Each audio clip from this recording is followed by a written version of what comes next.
Então, eu sou o professor José Ademar Keffer, sou aqui da Universidade Metodista, professor do programa de pós-graduação em Ciências da Religião, e sou professor de Antigo Testamento e minha área de pesquisa é Arqueologia e o Mundo da Bíblia.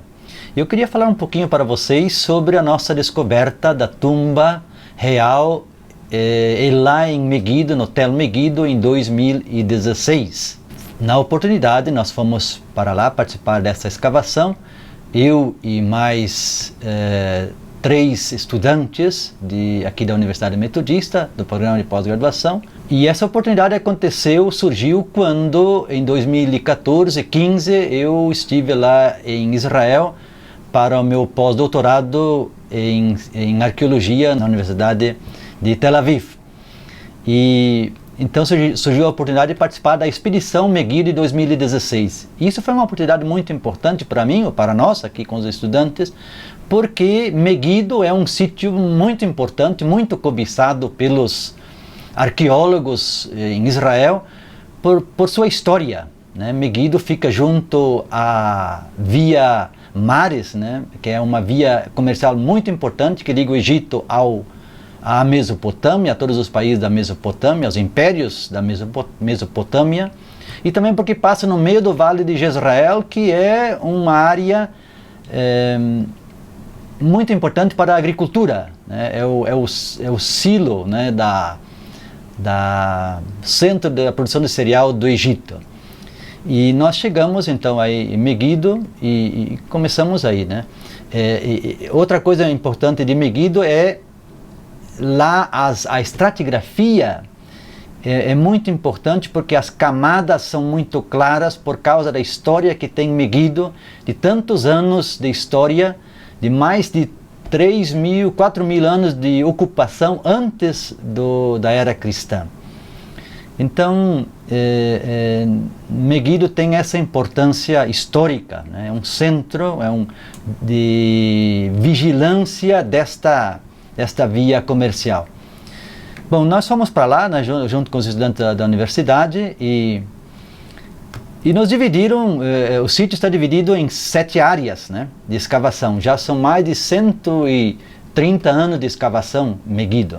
E nesse momento quem coordena a escavação lá é o Israel Finkelstein, que esteve conosco aqui, que foi meu professor de pós-doutorado e que esteve conosco aqui na universidade em 2015, né, para uma semana de estudos. E ele nos distribuiu e eu fiquei, por acaso, na área 6, na área H.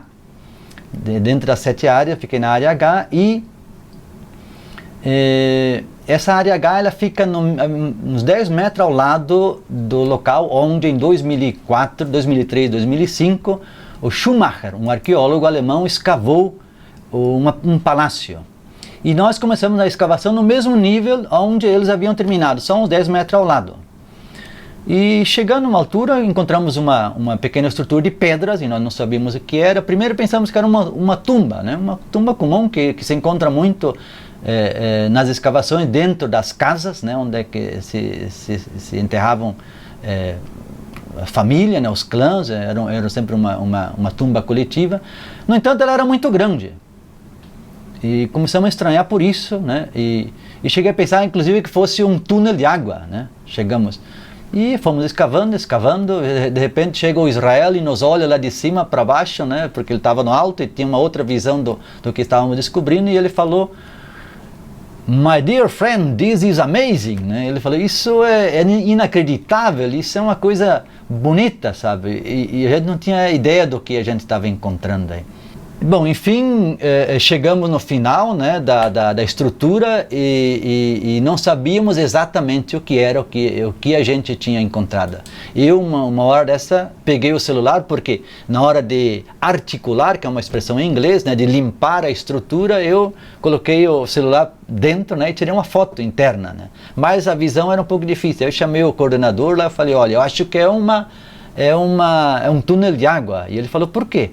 Eu falei: eu mostrei a foto para ele. Aí ele chegou lá depois com uma vareta, com o celular dele, e tentou filmar, porque abriu um orifício entre as pedras, né? Mas não deu para ver muita coisa.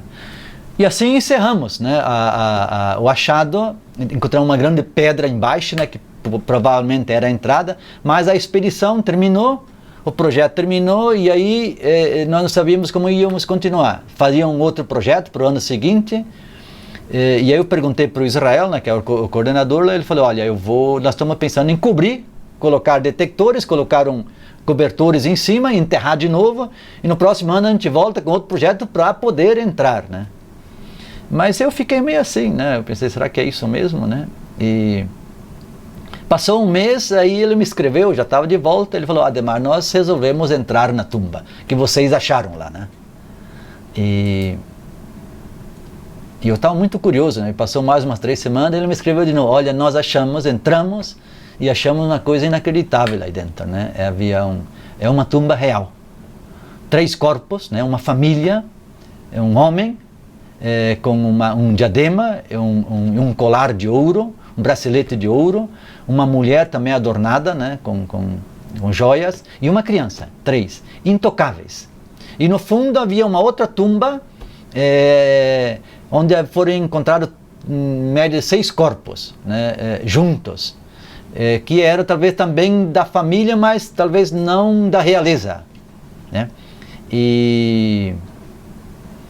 Então isso é o achado único, até hoje, do bronze antigo, bronze médio e do ferro em Israel, que não se tinha conhecimento. E isso há 2 semanas atrás saiu como em primeira mão pelo National Geographic, né?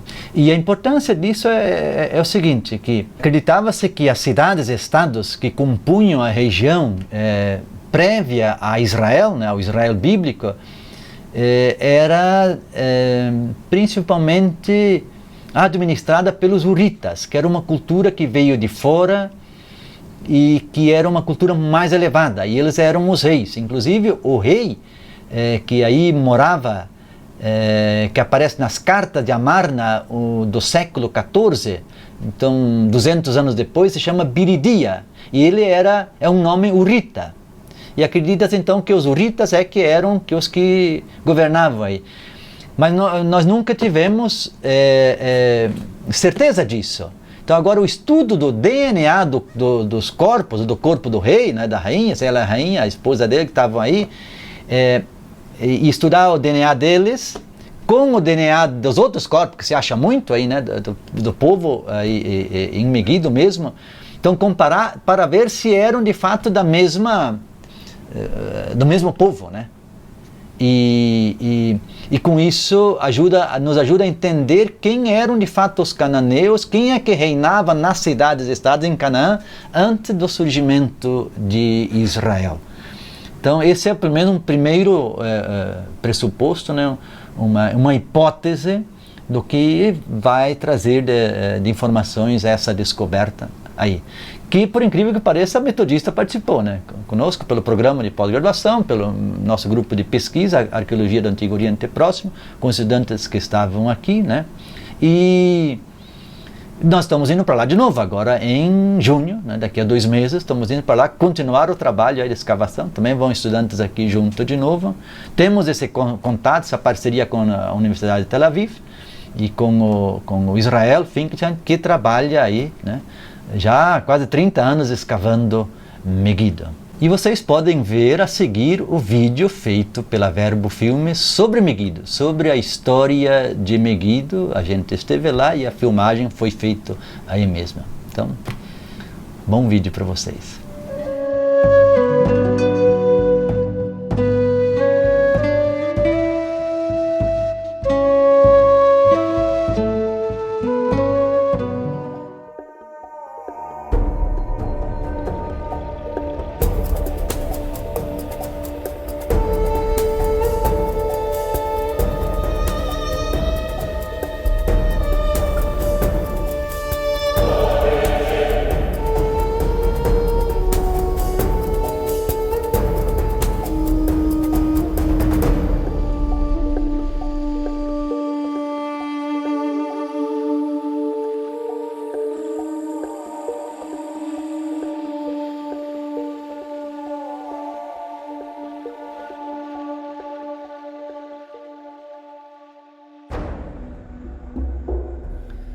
No livro do Apocalipse, nós lemos: Nisto vi que da boca do dragão, da boca da besta e da boca do falso profeta saíram 3 espíritos impuros.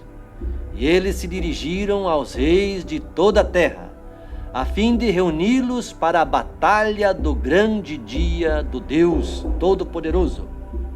E eles se reuniram no lugar que em hebraico se chama Armagedon.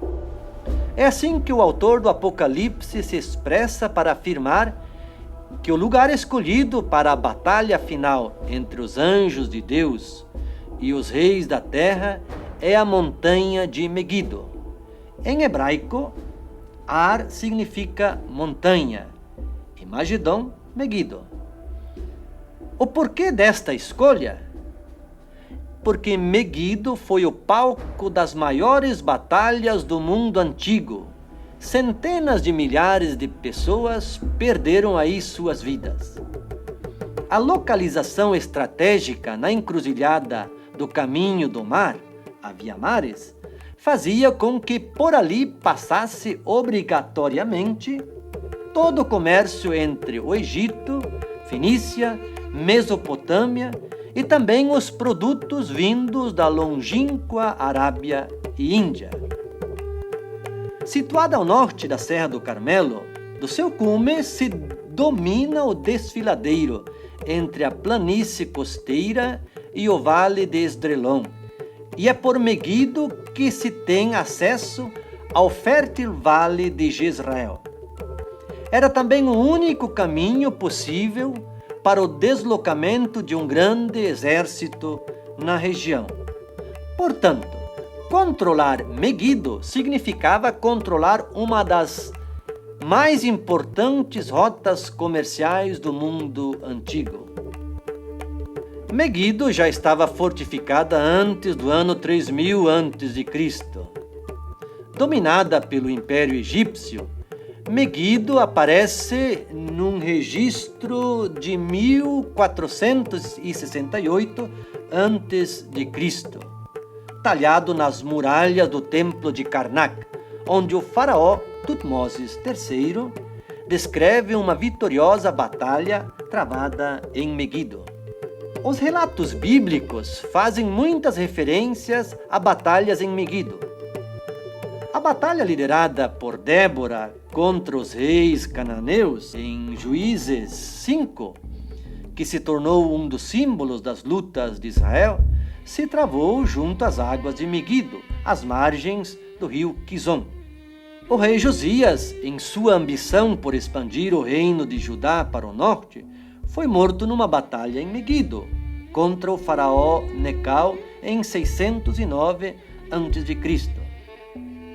Uma das últimas batalhas travada em Megido foi em 1918 da nossa era, quando os ingleses derrotaram ali os turcos otomanos. Os estudos arqueológicos, que começaram já a princípio do século XX, encontraram 23 estratos diferentes e 25 cidades sobrepostas em Megido. A primeira cultura a deixar aí seus sinais consta do 6º milênio antes de Cristo. A grande dificuldade da arqueologia é exatamente essa: escavar um estrato sem com isso danificar o outro. O que atualmente é visível aos olhos do visitante consta, em sua maior parte, do período do Ferro II, aproximadamente do ano 1000 ao ano 700 a.C.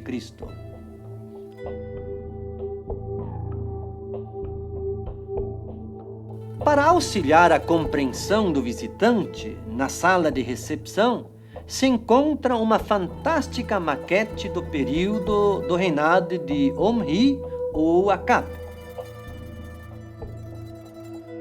Uma das marcas das várias ocupações de Megido são os seus inúmeros portões trazidos à luz pelas escavações e datados em diferentes épocas. O portão mais antigo encontrado em Megido consta do século XVIII a.C. O portão maior data do século X a.C., possivelmente do reinado de Omri ou Acab.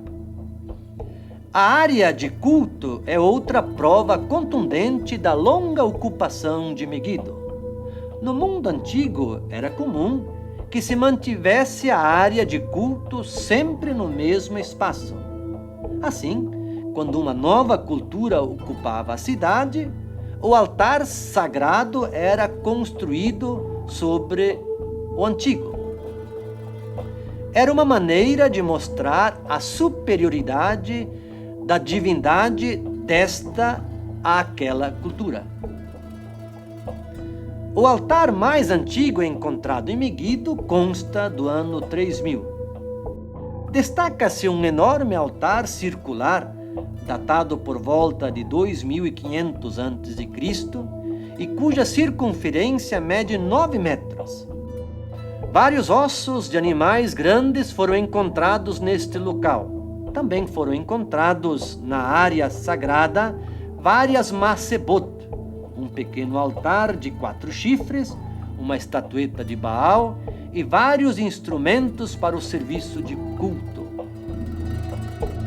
Conforme o escrito de Tutmoses III, de 1468 a.C., em Megido era comum a manutenção de cavalos utilizados para as guerras. Como prova disto, foi encontrado na parte sul das escavações um enorme estábulo que podia acomodar cerca de 450 cavalos. Os primeiros estudos atribuíram sua construção a Salomão, confirmando o relato de 1 Reis, capítulo 9, 15 a 19, que diz que Salomão construiu cavalariças em Megido.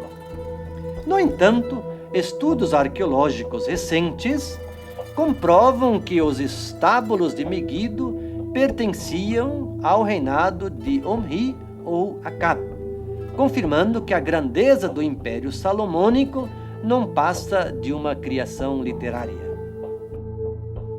Justamente em frente ao pátio das cavalariças foi encontrado um enorme silo de 7 metros de profundidade, construído pela ocupação assíria entre os anos 721 e 705 a.C.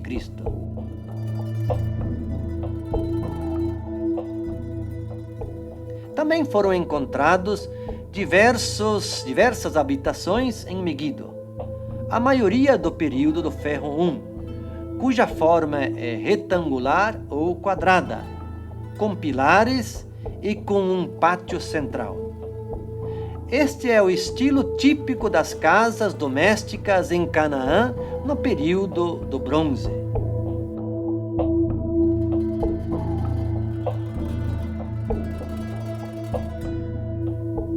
A descoberta mais impressionante foi o sistema de água de Megido.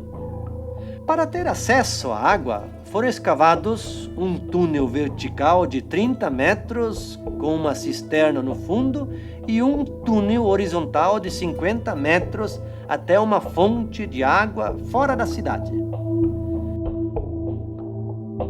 Do túnel vertical, a água escoava para dentro da cidade até a cisterna e dali era trazida para cima com cordas e recipientes de cerâmica e de couro. Atualmente, as escavações em Megido continuam, particularmente do período do Ferro II, numa busca insistente de possíveis rastros de Davi e Salomão.